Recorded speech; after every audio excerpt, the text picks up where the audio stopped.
Hey guys, welcome to the Host Business by Bridl. I'm your host, Marie Marks. In this podcast, we'll delve deep into the world of equestrian sports, exploring the business, the passion, and the dedication behind the scenes. Today, we're turning our spotlights to a name that's been making waves in equestrian sports, and that's Andreas Kreuzer. From his recent collaboration with the legendary Paul Schockemöhle to his journey in the show jumping sector, we'll uncover the stories, challenges, and triumphs that have shaped his career. Whether you're an inspiring rider, a seasoned equestrian, or just someone with a love of horses, this episode promises insights and inspiration. So saddle up and let's dive into the world of show jumping. Well, thanks a lot for joining this episode. It's such a pleasure to have you here. Thanks a lot for joining this podcast episode. Really excited. Yeah, same for me. It's a big pleasure and looking forward. It's exciting to see someone from the team of PS and the Livid's team to be on this podcast. For us, it's a pretty big thing. You guys have such a big operation, so it's awesome to see that things are rolling forward with you as a guest. I'd love to perhaps start a little bit to understand, of course, who you are. I mean, I know you from the world of business of horses, and we've been in touch a little bit in the past. But I'd love to understand who you are and how you came to start working with Paul and what your role is now in the business and how you see kind of the horse business evolving. So yeah, that could perhaps be a very first important thing is understanding who you are. Yeah, to understand who I am is a quite tough question because also me, I have trouble sometimes to really understand who I am. But at least I can give you a little bit of an insight on my history and how I got where I am now. So basically, when I was a small kid, my parents always had some ponies at home that like the kids from our small village would ride. And my bigger sister already started with the ponies there. So I kind of grew into that. Had my own pony pretty soon then. And yeah, it was just for fun. We did like show events on shows and yeah, made like some kind of musicals and stuff there without the singing part, just like a program. And yeah, that's pretty much how I started, and then everything went its way. So how do you go from working with ponies, just having fun as a kid, to becoming a top show jumper on the international Mm. scene, competing, going to different shows every week, and now being surrounded by the major players in the world and seeing, so much business happen, auctions, events, and being part of a major brand? How did that happen? Yeah, basically, I was always a bit lucky in my life. And then when I was 7 years old, I did my first show jumping show, like a 80 centimeter class with my pony there.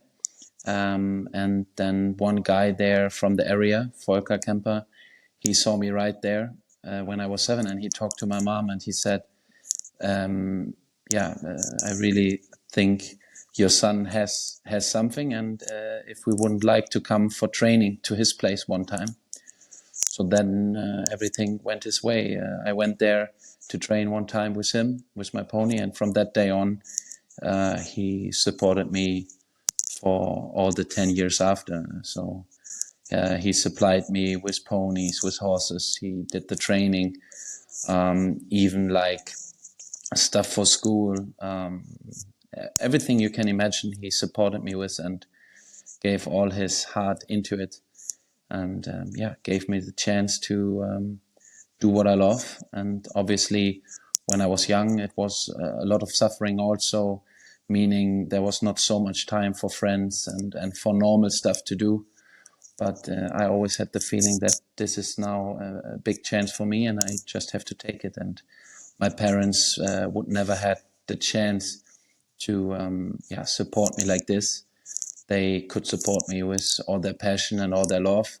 But knowing the world these days, you also need someone that is able to do that also financial wise. And so I was very lucky then, and I knew I had to work hard, probably harder than everyone else, to get somewhere. And that was my path that I decided to go.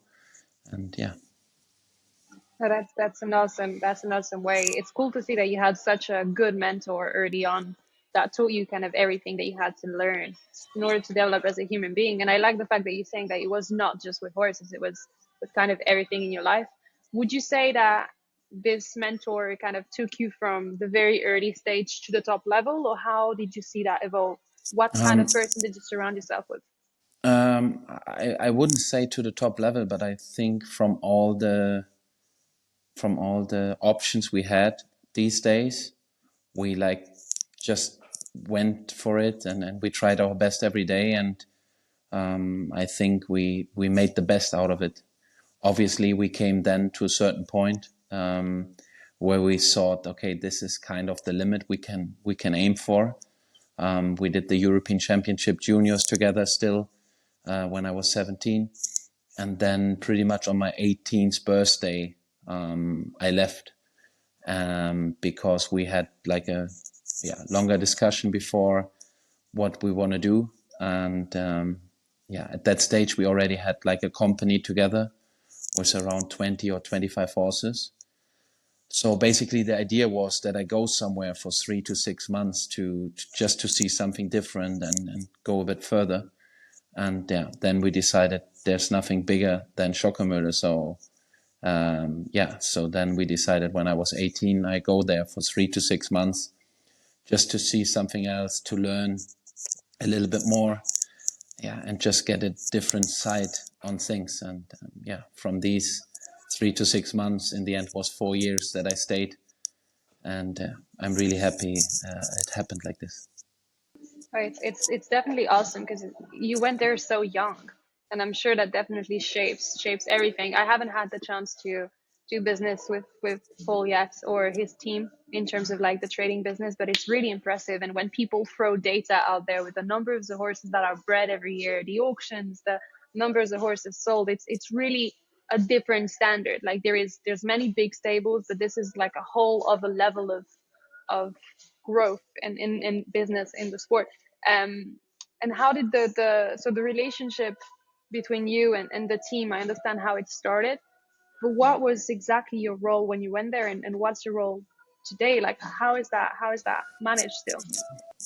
Basically, I started as a groom and as a home rider, because just the day I arrived, there was 2 grooms leaving for 2 clients that were really important. And so, they said, you can start tomorrow. It's no problem.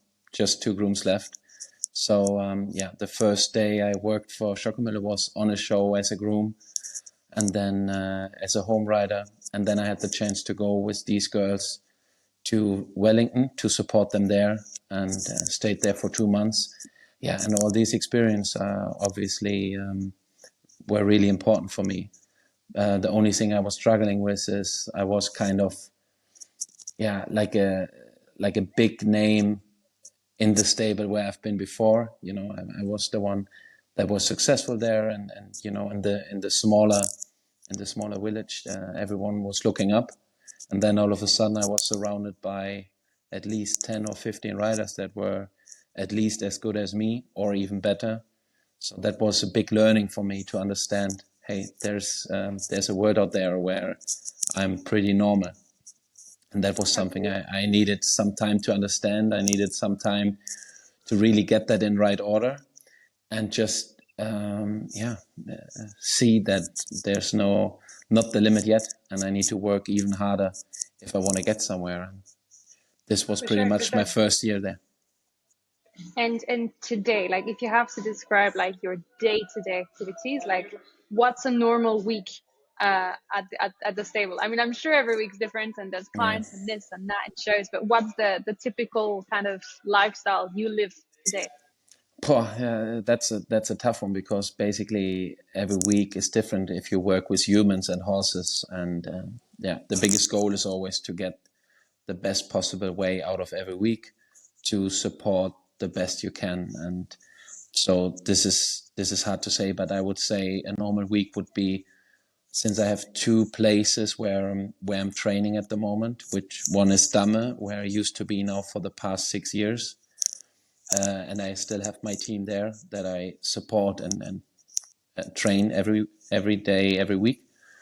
And then there's Mühlen, where I try to also help a few riders there that are training with me, but also try to have like an overall overview about the horses, about the riders, and try to help wherever I can. So it changes quite quick. Luckily, it's only 15 minutes away, the two barns, so it's easy to go back and forth. But yeah, normally I would be Mondays in Damme, Tuesdays in Mühlen, and then the rest of the week I would decide where it's the most important to be. Then normally Thursdays the shows are starting, and yeah, especially in the summer I'm on the show every week.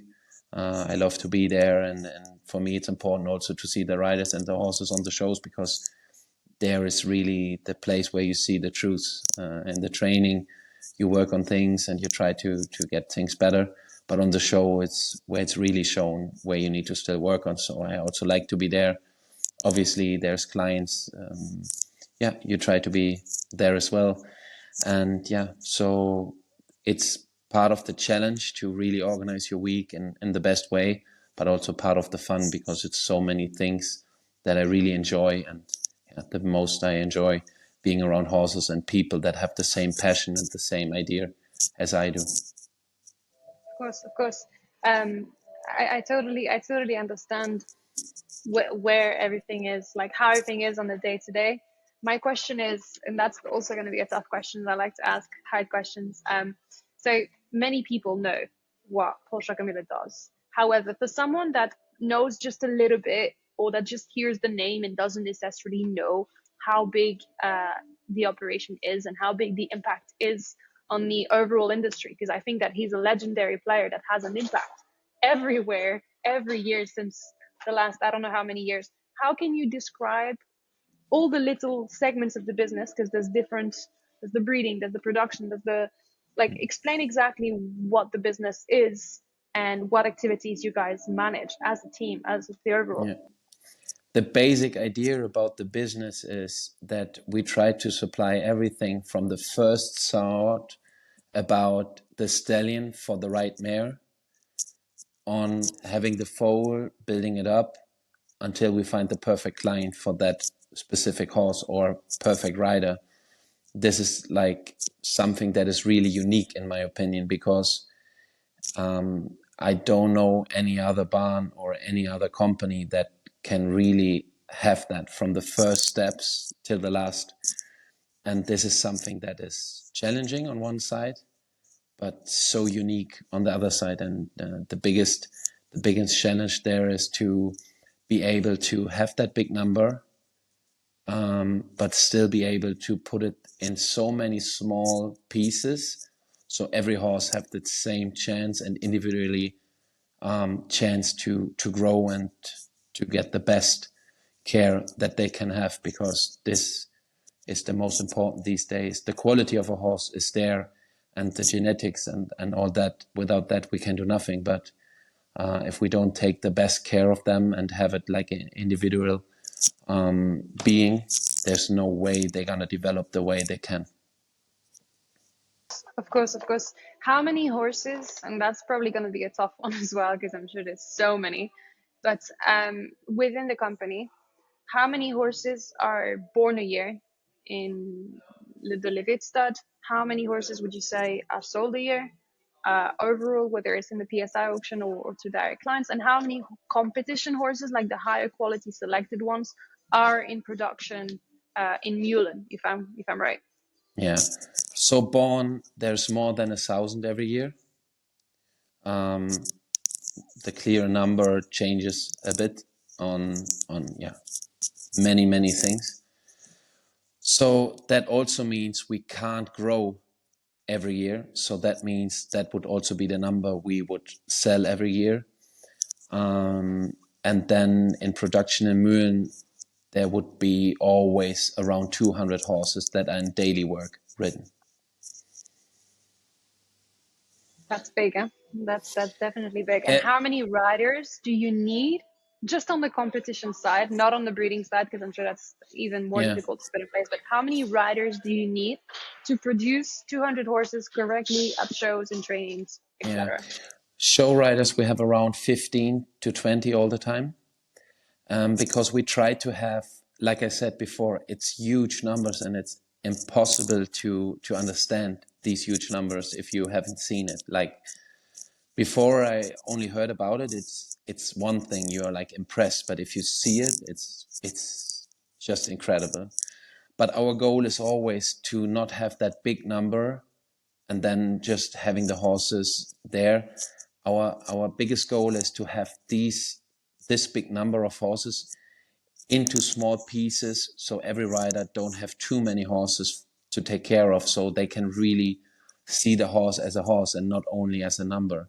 And this is, I think, our biggest challenge on one side, and also what many people, if you just would watch from the outside, you would say, but how can that be? Like, if you have so many horses every year, like, you don't take a personal connection to them, and which would be right if you would see it like that. But our goal is to have a team that really has the chance to take care of only so many horses, that you really can take care of every single horse themselves and really be aware of everything they need and just have the best care. So we try to have a lot of teams with a small amount of horses, so you can really have the horse as as an individual being. It's definitely impressive because I think that, as you say, it's a logical challenge. You would have that challenge. It's humongous, and I don't know of any other stable that has that kind of big number and this scale in terms of breeding. My next question is, everyone that's plugged into the sport knows the PSI auction for being this top standard, top level auction for horses. And we know that there's, I would say, monthly, if I'm correct, like online auction for young horses and things like this. Is the auction the main avenue when it comes to sales and revenue for Paul Schockemöhle? All the auctions are a little bit different. So normally we have an auction every 2 weeks on Tuesday. Now it's mainly 4-year-old horses that are not ridden yet, so you can only see them free jump. But they all have like really good potential. They're all out of mother lines that are known, which is really interesting. And we made that so we have the chance to give a lot of different people the chance to get horses from us. Because, I mean, talking about the PSI auction, it's horses that are already further known, that did already more shows, and obviously the price range there is quite high. So our goal was to have the chance to supply as many people as we can with horses of us, and give also the horses the chance to develop the best possible way. So these 4 years old, they are like a raw diamond, and obviously it's more work, it's more patience needed, and but you really have the chance to get something really nice there if you're willing to put that work in. So this is what we do all, yeah, pretty much every 2 weeks on a Tuesday night. And but I wouldn't say it's the main thing, but obviously.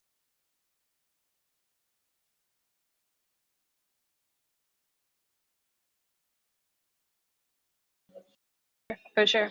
And so understanding that, it's not just the auction. I understand you guys also welcome clients who try horses at the stable and do all this. Is there any connection? I'm kind of going off script here because I'm really interested by what you're saying. Is there any connection between, for example, the European basis of where you have your horses and other riders across Europe who may produce horses for you, or in, for example, South America? Do you send horses to be produced in other markets as well as the States, or campaigning in Wellington? Is that something you guys do, partnerships with other barns?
There's one thing that I kind of saw from an outsider's perspective, just hearing stories, right? I hear so many stories of people that have gone to the stud, have bought lots of horses, like a few horses at once, and out of these few horses that they bought, they had a superstar.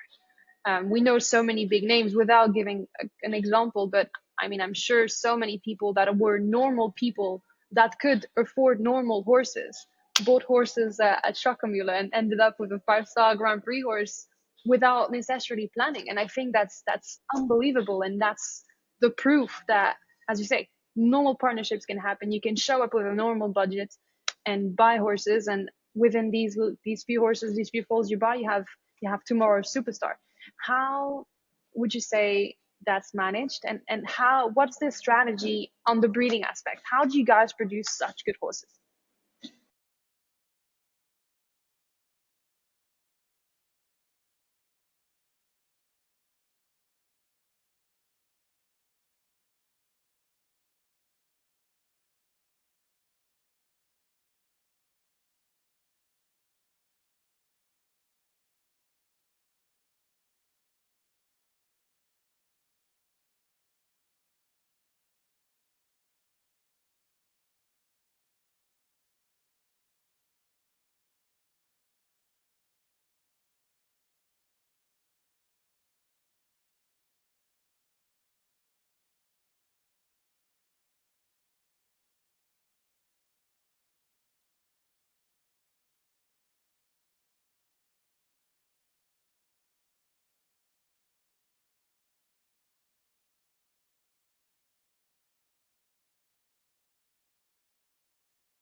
It's super exciting. I apologize, my AirPod died and I'm in a cafe, so there might be some white noise that you won't necessarily hear afterwards. But I think it's unbelievable. And would you say that there is any technology used by the team in order to do that analysis? How do you guys go about that?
Absolutely. It's funny because while you're saying this, I'm thinking in my head, how would Paul react if I showed up and was like, hey, Bridal's going to change the world in terms of how we digitize equine trade? It's just a really interesting debate because it's this, we're seeing so many new ways and emerging technologies when it comes to sales of horses or what we're doing, what other people are doing, your online auction, which is pretty major.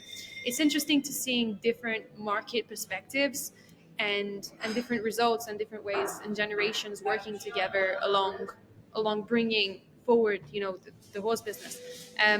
My next question or my next opinion is, I would say Paul is a bit of a genius, wouldn't you? There's so many people out there that get incredible results because they are so obsessed with what they do and they're so talented, but it's like you can't explain that talent.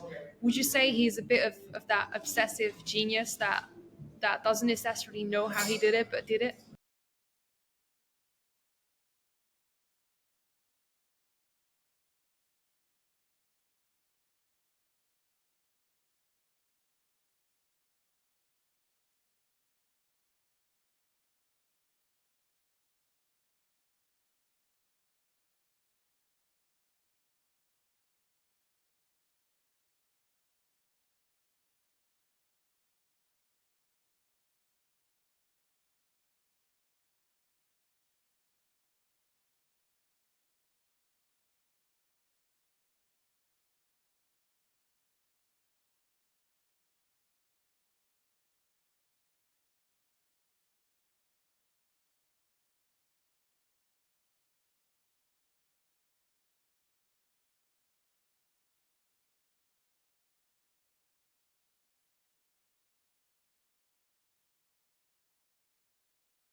That's truly inspiring. I'm sure like it's awesome to have such a big mentor by your side and such an inspiration on a day-to-day basis.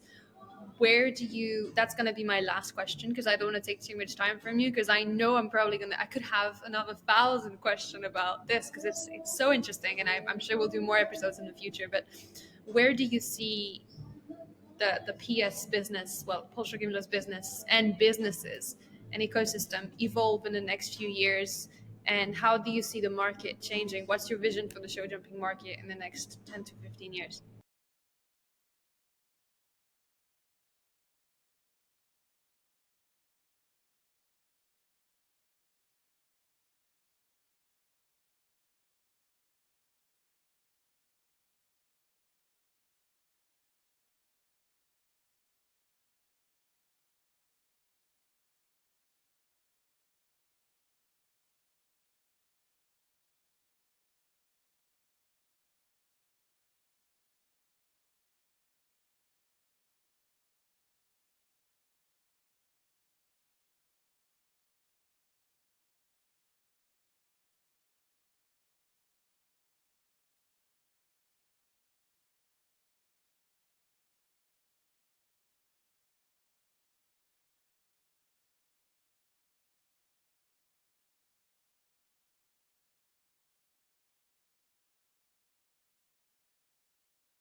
No, it's truly awesome. I'm really excited to seeing how things unfold for you guys, and we constantly are following the auction. I wish you definitely the very very very best moving forward, and thanks a lot for joining us today, Andreas. We'll catch up very soon.